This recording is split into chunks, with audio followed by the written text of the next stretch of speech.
பொங்கல் பரிசு தொகுப்பு பெற இன்று கடைசி நாள் என்பதால் காலை 9 மணி முதல் பலர் நியாய விலைக் கடைகளுக்கு குவிந்துள்ளனர். விவரங்களை நம்முடைய செய்தியாளர் ராஜகுமரன் வழங்கி கேட்கலாம். ராஜகுமரன், வணக்கம். இது பற்றிய முழு விவரங்களை பதிவு பண்ணலாம்.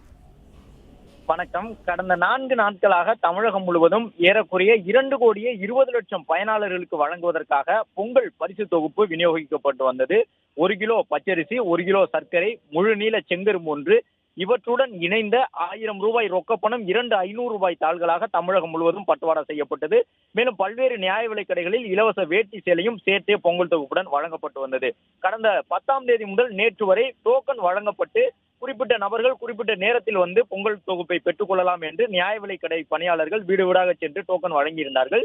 இந்த நிலையில் குறிப்பிட்ட நேரத்தில் பொங்கல் தொகுப்பை பெற்றுக்கொள்ள முடியாதவர்கள் மற்றும் டோக்கன் பெறாதவர்கள் என்று அரிசி அட்டைதாரர்களில் யாரெல்லாம் பயனாளர்களோ அவர்கள் அனைவரும் வந்து பொங்கல் தொகுப்பை பெற்றுக் கொள்வதற்கு இன்று இறுதி நாள் என்பதால் சென்னை உட்பட தமிழகம் முழுவதும் இன்று காலை 9 மணி முதலே நியாய விலைக் கடைகளில் ஏராளமான பயனாளர்கள் குவிந்திருக்கின்றார்கள். முழுநீள செங்கரும்பு மற்றும் ரூபாய் 1000 ரொக்கப்பணத்துடன் கூடிய பொங்கல் தொகுப்புகளை அவர்கள் பெற்றுச் செல்கின்றார்கள். இன்று மாலை வரை பொங்கல் தொகுப்புகள் வழங்கப்படும் என்று அறிவிக்கப்பட்டிருக்கின்றது.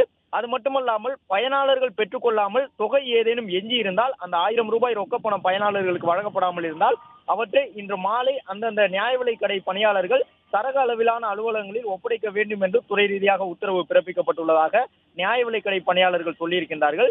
கடந்த 10ஆம் தேதி முதல் வழங்கப்பட்டு வந்த பொங்கல் தொகுப்பு இன்று இறுதி நாள் என்பதால் இதுவரை கிட்டத்தட்ட 85 விழுக்காட்டுக்கும் அதிகமான பயனாளர்கள் தொகுப்புகளை பெற்றுக் கொண்டிருப்பதாகவும் இன்று மாலை வரை இறுதி நாளான இன்று பொங்கல் தொகுப்புகள் ரூபாய் 1000 ரொக்கத்துடன் வழங்கப்படும் என்ற தகவலையும் நியாய விலைக் கடை பணியாளர்கள் தெரிவித்திருக்கின்றார்கள்.